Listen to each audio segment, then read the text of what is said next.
have the privilege of kicking off this day of talk, and so I just wanted to start backwards and start with the end of the talk and just take a few moments to thank the organizers. I know there was a lot of logistic to organize this event, to have you all here, and just if we can just, let's give a round of applause to all the organizers and everyone involved.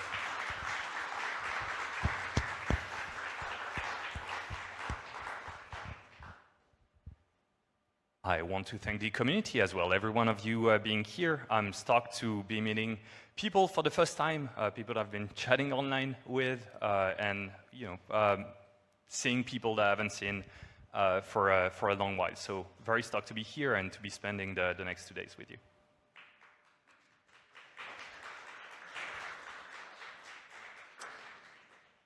And today, I'll be talking about something that almost no one is talking about. I suppose you haven't heard about it. It's called AI. And the topic of the talk is going to be a vision for OCaml in the AI era.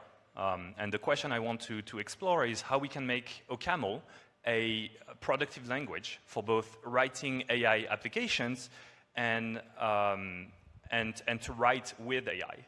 How can we as a community organize ourselves to prepare for the changes that are happening now and will continue to happen? I wasn't exactly sure the size of the audience, so I have prepared a show of hands. But I guess we can, I don't know if there's any way to have like a survey on the Twitch or the wherever we're streaming from, but let's do a show of hands. How many of you have used AI to generate OCaml code in the past week? And that would include AI agents or ChatGPT or any kind of app, GitHub Copilot. Right, so I would say maybe a third of you. A third of you have used AI in the past week. How many of you have used an agent specifically? So not like just asking ChatGPT, hey, give me that function, but spawning your Claude code and telling it to like perform a task autonomously. Okay, a little bit less, but still, like a large subset of the subset we had before. And for how many of you is AI now part of your daily workflow? That is, when you have to do something in OCaml, you always have your ChatGPT or your Claude code or Codex or whatever with you whenever you have to do something. And even a small subset. So I think like I can actually count it was like 5 people. Okay. So to make a broad, very obvious statement, AI is reshaping how we do software development. And even with the small subset of software developer here, we can tell that the adoption in OCaml remains limited. And we can make a few hypotheses as to why that is. The limited training data, so when you compare the quality of the output of models in Python and TypeScript, you can see that the fact that maybe there's not enough data in the wild for OCaml code bases make the output of the models less qualitative. Maybe it's a question of community culture and the workflows that we have in the OCaml community. Or maybe simply the size of the community means that we have, at the ecosystem scale, a slower development pace. And so we have slower integration with AI solutions, and because of that, we have less adoption. But regardless of the hypothesis and the answers, there's absolutely no doubt that the adoption is growing, is going to continue to grow, and it is changing how we write software, and so it will impact how we write OCaml. And so in that landscape, it seems useful to anticipate the coming changes and not react to them. To try to think of the workflows that we want to have in the future with AI and take ownership of the workflows that we want to see emerging, rather than end up in a situation where we play catch up with other technologies and other languages and communities and end up adopting grudgingly workflows that, that we feel obliged to adopt. That said, trying to anticipate the changes that are brought by AI is tricky. Things are moving at such a pace that you make a prediction one day and it becomes false under a few weeks. And so any attempts at educated guesses seems unproductive. And there's all kinds of scenarios. You hear pessimistic ones, at least from the perspective of a developer who loves their craft, who loves coding, where AI is going to replace us all, and we'll have a future where AI will produce code that are more qualitative and faster than any developer can. But you also have optimistic scenarios where AI is going to empower us, and we'll be able to focus on the creative side of software development. And we'll be able to create more than a single developer would be able to create more than what they can today. From my perspective, there's really no point in thinking about the pessimistic scenarios. If it's going to happen, it's going to happen, and there's absolutely nothing we can do about it. But while things are still uncertain, it seems useful to try to anticipate the changes in the optimistic scenarios and to work on building the workflows that we want to build. And I'm spending a little bit of time on this because I sometimes have like this moment of despair where I'm wondering, like, is any of what I'm doing really useful? Is it going to be relevant in 6 months if AI is going to replace us? And having conversations with developers, I know that it's a feeling maybe not shared by everyone, but by at least some. And so this is the kind of argument I use to convince myself that it's still worth spending all of that time creating workflows and developer tools and libraries for developers. And so I hope sharing that I can offer some relief to my peers who have these moments of despair as well. Right, so to recap, there was sort of a generic introduction, but what we've seen is it seems useful to take ownership of the workflows that we want to see emerging in AI, because in a world with that much uncertainty, we want to make sure that we continue to enjoy writing OCaml. And even with such uncertainty, we should assume that AI is going to empower us to focus on the creative side of software development and to create more. And so now the question becomes, how can we, as an OCaml community, make OCaml the most productive language in the AI era? And we can always use very ambitious goals, such as being the best language. But when thinking about this question, there's essentially two sides of it.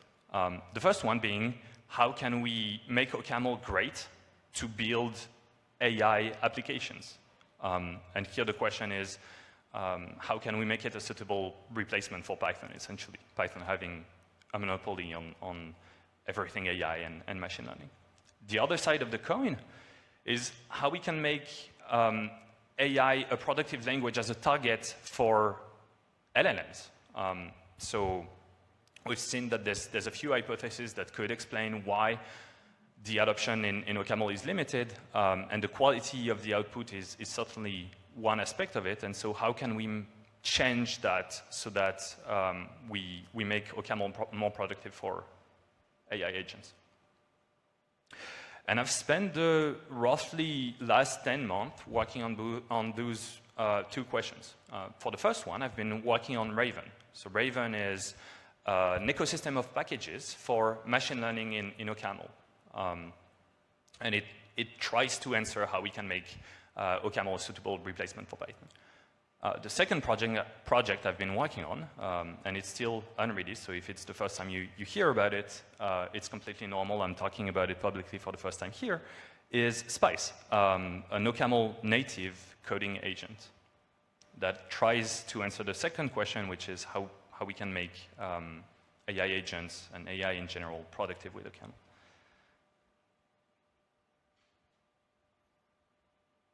Sorry, taking, did I leave my glass of water right here? Was it mine? Thank you so much.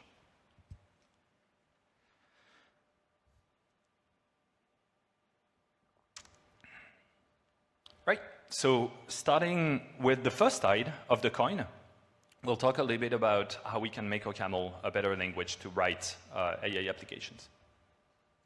And here, the question really is, what would compel, in today's world, what would compel a sensible developer to choose OCaml instead of Python to build an AI application?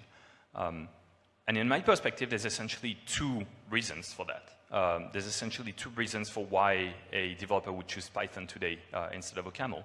And it boils down to the ecosystem size, the fact that Python has libraries for pretty much everything, and that those libraries are extremely well designed. They've been iterating on the APIs for decades. And there's also tools for pretty much every workflow with a great developer experience.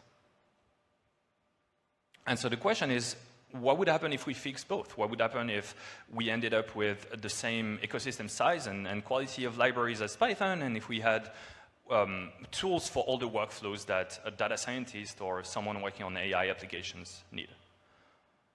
And the answer we find is, not only would we be a sensible alternative to Python, but we'd also be solving some real-world problems. For one, the prototyping speed. So what we hear often is people like to use Python because it's fast for prototyping, and sometimes some organizations choose to deploy with another language. And I don't believe that there's anything fundamental in Python that make it fast for prototyping compared to high-level languages like JavaScript or even OCaml. It has, I think, an edge, but to me, it boils down to the fact that when you want to start doing something, you have libraries for everything and you have the right tools. So if we had that in OCaml, I think we'd end up in a situation where we have the same prototyping speed with OCaml as the OCaml compiler as a bonus. The second thing I hinted at that is what organizations often end up doing is they write and prototype in one language and deploy in another. And you end up maintaining essentially two code bases. And it creates all kind of team dynamics and organization issues where you have a lack of communication between your research team and R&D team and your deployment team. And when you have workload issues where you have duplicated work. And so if you were to use the same language for prototyping and production, you'd be solving these organizational issues. You could imagine organizing your teams differently because they can now use the same technology.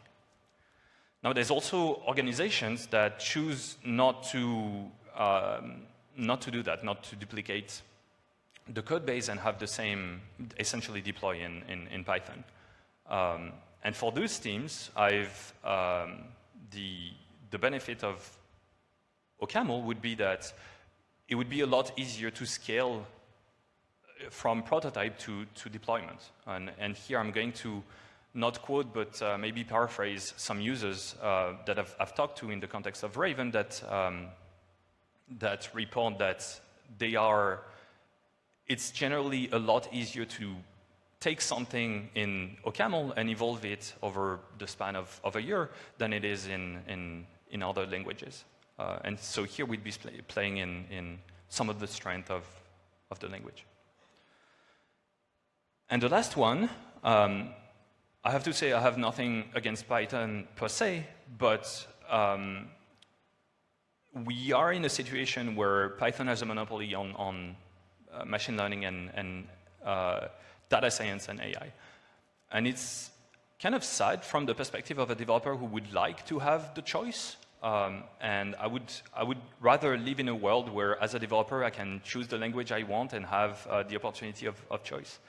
And some companies choose to do that. We have Hrefs, for instance, here, who is one of the sponsors of OCaml and writes everything from scratch in OCaml. But a lot of companies take different choices and don't necessarily do this. So that's where Raven comes in. Raven is, as I said, computing ecosystem for OCaml. Here you have the list of packages that Raven provides. And as you can see, it's essentially a mapping of packages to the Python ecosystem. So we have, for instance, in the Raven world, NX, which is an equivalent to NumPy. We would have Talon, which is an equivalent to Pandas. And then you have higher level libraries like Rune, which provides automatic differentiation, multi-device support, and in the future, JIT compilation, which would offer the equivalent of, in the Python world, JAX. And you have other libraries built on top of that. There's 2 workshops on Raven tomorrow, so if you're interested in Raven, I'm sure you'll have the occasion, so I won't spend too much time on that. But the big picture is that we're trying to have everything in Python in OCaml. And talking about API ergonomics, here's a code comparison of implementing a CNN and training a CNN model in Python and in OCaml. So by no means Raven is finished, and we have a complete answer as to the size of the ecosystem and the quality of libraries. There's still a huge amount of work to do. But as you can see from these 2 slides, we're starting to have the fundamental libraries available, and we're starting to see glimpses of being able to do things as fast as you could, and with an API as ergonomic as you have in Python. Right. So I just wanted also to give you a short view on what's coming in Raven. So we're today at a stage where we can train complex models. So for instance, transformers, GPT-2-like transformers on both CPU and GPU. For now, Metal, but CUDA is coming. Now, the next step, I have to say that we're not matching PyTorch in terms of performance at all. We'll be aiming for the native or the eager backends to be within 2 times as fast as, or as slow in this case, as PyTorch. And the bet that we're taking is if we want to match Python in terms of performance, we'll bet on JIT compilation. So that will be the next stage when we have stabilized all the backends and all the APIs that we have now. We'll be focusing on building the JIT compilation.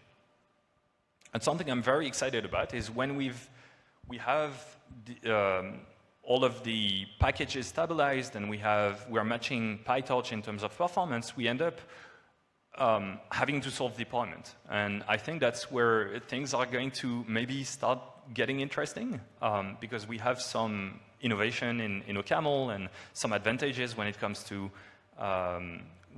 deployment. And so maybe it opens the door to something that's quite complicated today, which is deployment of AI models on edge devices. So of course there's problems of memories and compute, but the deployment story itself is not something that's easy either, and we have something to explore in OCaml. That would be really cool to deploy AI models as unikernels.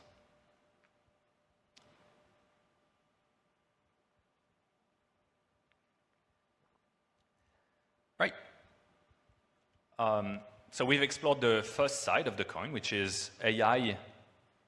How do we use OCaml to create AI applications? And the other side of the coin is how do we make OCaml a productive target for language models? And here I'll start with a very scientific observation, which is a personal observation. What I find is when you want to one-shot something with an AI, it's generally a lot more productive to do it in Python and in TypeScript.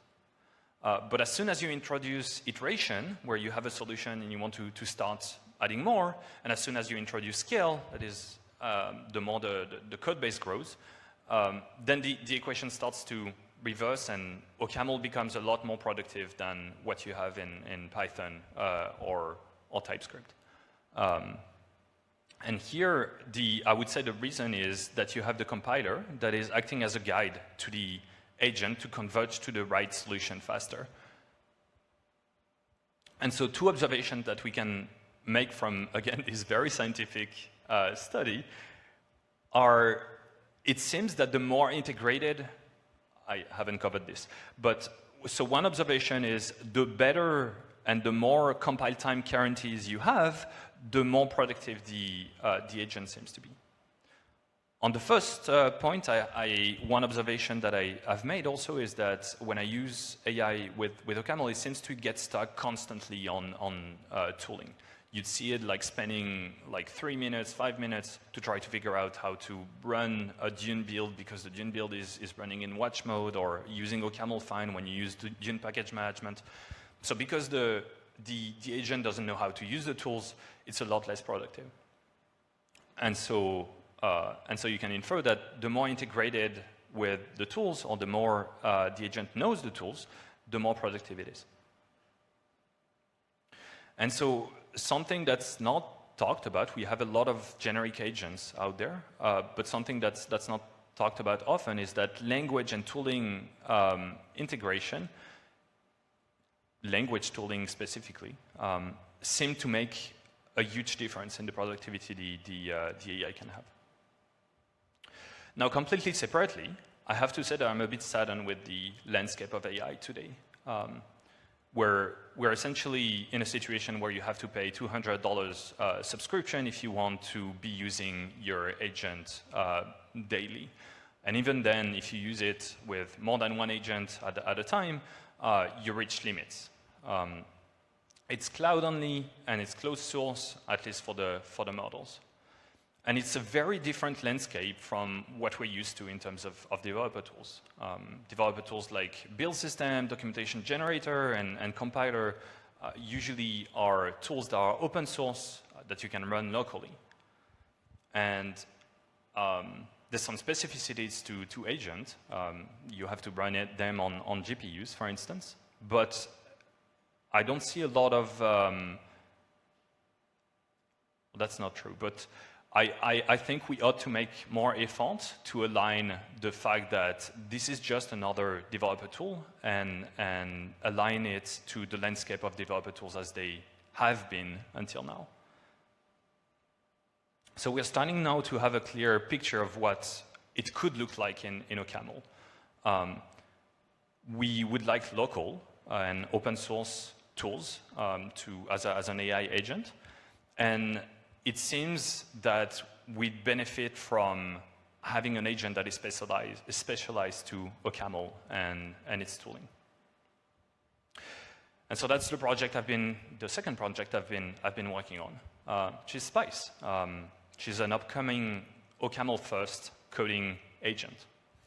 And it won't solve all of these problems at first, but it's everything that we've seen lays down a vision for what Spice aspires to be.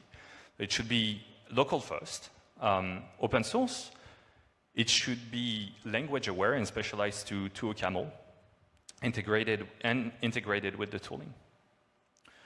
And so while it's not available yet, we're aiming to release it or open source it rather in the coming weeks. And release it by the end of the year. But there's already a bunch of,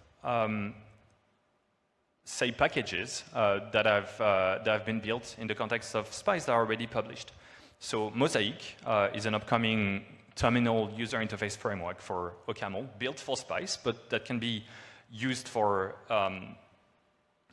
other applications. And it would deserve an entire talk. I think there's a lot of things that went into Mosaic, but if you're interested, please do check it out. OCaml MCP, which is an implementation of the Model Context Protocol, and OCaml Platform SDK, which is at a prototyping stage, but a programmatic interface to the OCaml platform tools. Now, we're aiming to have a first release by the end of the year, but as I said, it won't solve all of the problems that we've discussed. And the goal, if you remember where we started, is to have something that to solve the question of productivity with OCaml when writing with AI tools. And so that will be what we'll be focusing on next. There's a lot of things, I think if you haven't seen that, but there was a talk from Jane Street on how they do AI assistant in-house, reinforcement learning, a lot of very, very good ideas. And I think the idea here is going to have an open platform to experiment on those ideas to make AI-assisted development productive with OCaml. So things like fine-tuning code, fine-tuning models on OCaml code, specialized agents to write documentation with ODoc, and then in terms for organizations, maybe having a cloud infrastructure that you can self-host. Right. Let me take a short break there.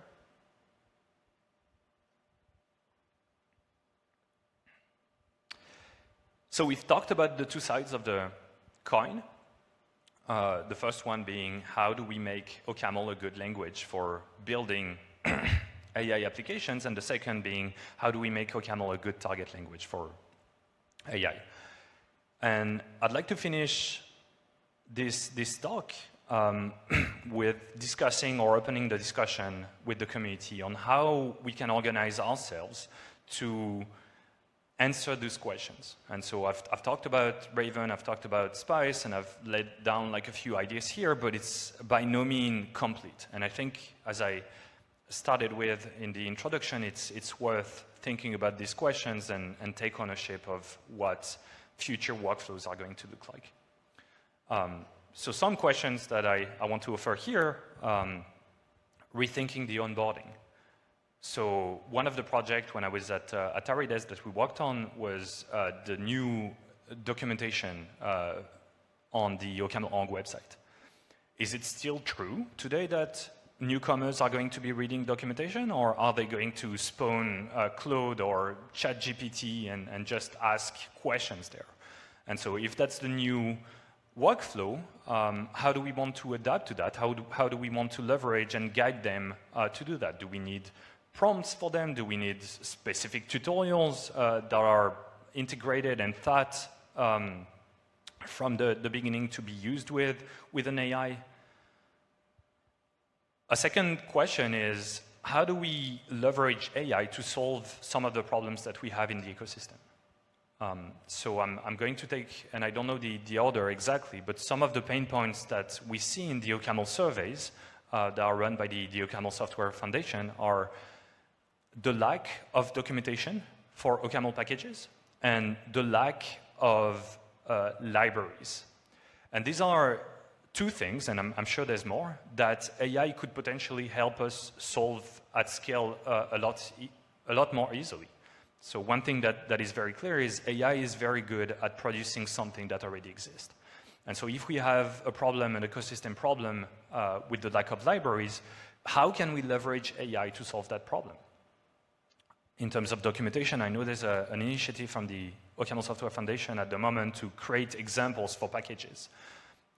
Could we potentially leverage AI to do it at scale?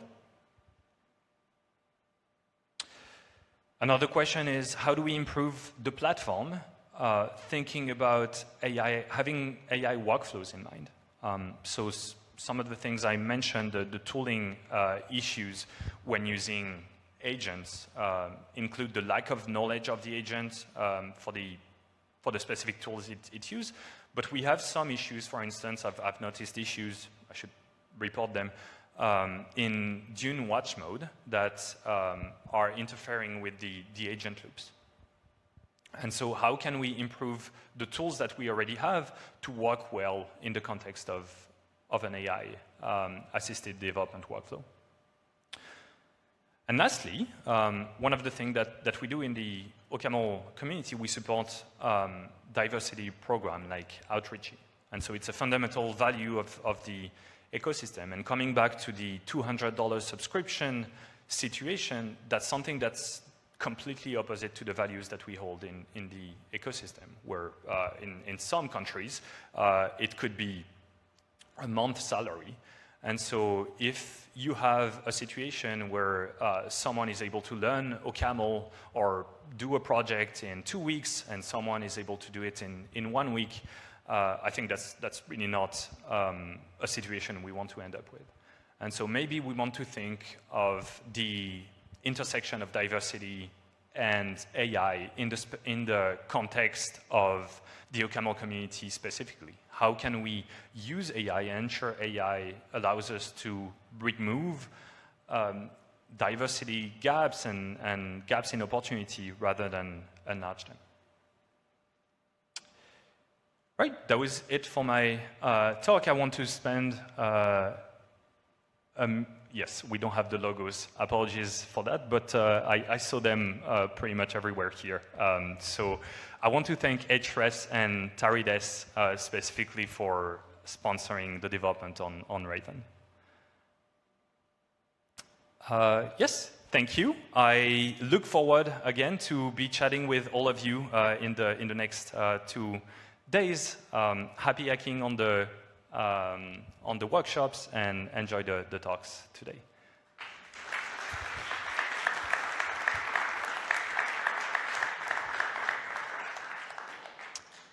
Is there any question? Hi, thank you for the talk. I had a question regarding your side 1. So this is about the ecosystem for ML libraries and so on. So what I'm curious about is, I think another thing would be if you wanted people to switch to OCaml, because I think maybe if it's a fresh code base, you can argue that they can just start using OCaml with the libraries you have. But if you wanted them to switch, you probably want to improve somehow on what the existing libraries do, and maybe one idea here is to, for instance, take advantage of the type system.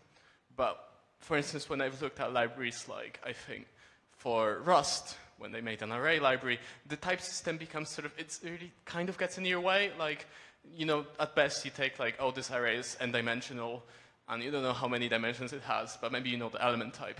But maybe you have an idea for a story here on like, can you take advantage of the type system in these cases, or? Specifically for type checking on the shapes of the arrays? Well, that's one thing that it could be, but any other things where maybe OCaml will help in these things? So the shapes, it seems complicated. I think an elegant solution would require, there's a hand.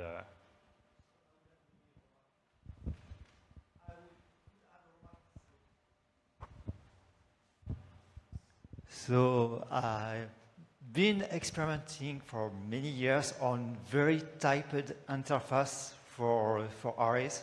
So typically I have a library where you have the shape of the tensor, the separation between contravariant and covariant dimension, the size of the arrays, so where everything is typed, so you can do it. The problem is when everything becomes very, very complex, and a hard question to find is find the sweet spot between having a very complicated type system and having just enough useful quality. So it can be done. Doing so in an ergonomic way, I still don't really know where is the sweet spot, where you need to stop, because yes, people don't need to know the difference between the covariant and contravariant, and this is if we are not doing general relativity. Well, thank you, Florian. I think we should talk because you seem to have experimented like a lot more than I have, and so I'd be curious to see what you've been working on in that space, and see if there's some ideas that we can take for Raven. Yes, I would be very happy to discuss that, because generally I'm quite like to experiment on the type prototype, but then the implementation is too much work. So if at any point you want to try to see what you can do with too much type, don't even hesitate to ask me. Thank you. Is there any other question? Yeah, there's on your right. Right.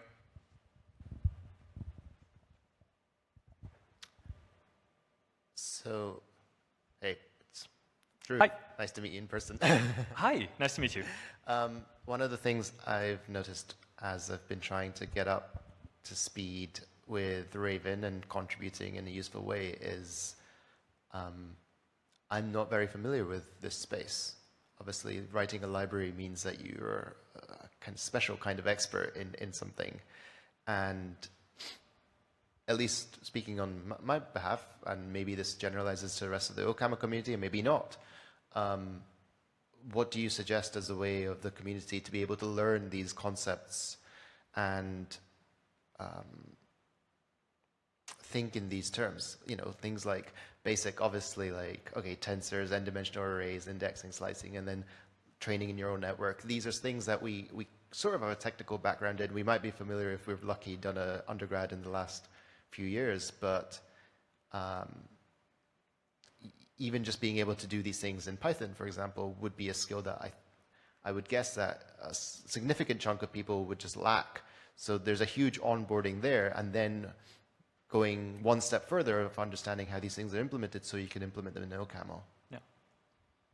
So I think to create, I think at one point it needs to be a collective effort. I think you need to have specialized people, people who specialize on C performance, people who have like deep knowledge on GPU, people who have knowledge of autodiff and some specific areas. I don't think you, as one developer, can be an expert in all of this. For myself, as I'm maintaining pretty much everything, my workflow is I'm trying to understand enough to take educated decisions on the design, but no more than that, so that I keep a good pace of development. And so typically, I don't implement the kernels myself when I have to implement like einsum. We've been talking about einsum, and if I had to implement einsum, I try to understand like the different ways you can implement that, but I would definitely use an AI to implement it for me with the test and everything. And I think that's a good way to start with the project and have something up quickly. But I think we'll get at a point where, and maybe we're already there, where we need some expertise. We need some people that know how to write good metal kernels so that we can optimize them and try to match PyTorch performance and other areas. Does that answer the question? Yeah, I was thinking also in just terms of education. These experts might not be interested in contributing to OCaml open source. So you might have a situation where you have people who are interested but don't have the expertise, but you have people who are experts but don't have the interest. Yeah. I don't think I have an answer here. I think it's a factor of the size of the community as well. Like if you have 10,000 people expert in that field in Python, you might have like 10 of them that are willing to contribute. And if you have 1,000 of them in OCaml, maybe you don't have any that want to contribute. And so, yeah, because of the size of the ecosystem, I think we're in a tricky position. But also, again, we can make things happen quickly, even if we don't have experts to work on that. I think that's one instance where leveraging AI to solve some of our ecosystem problem is manifesting.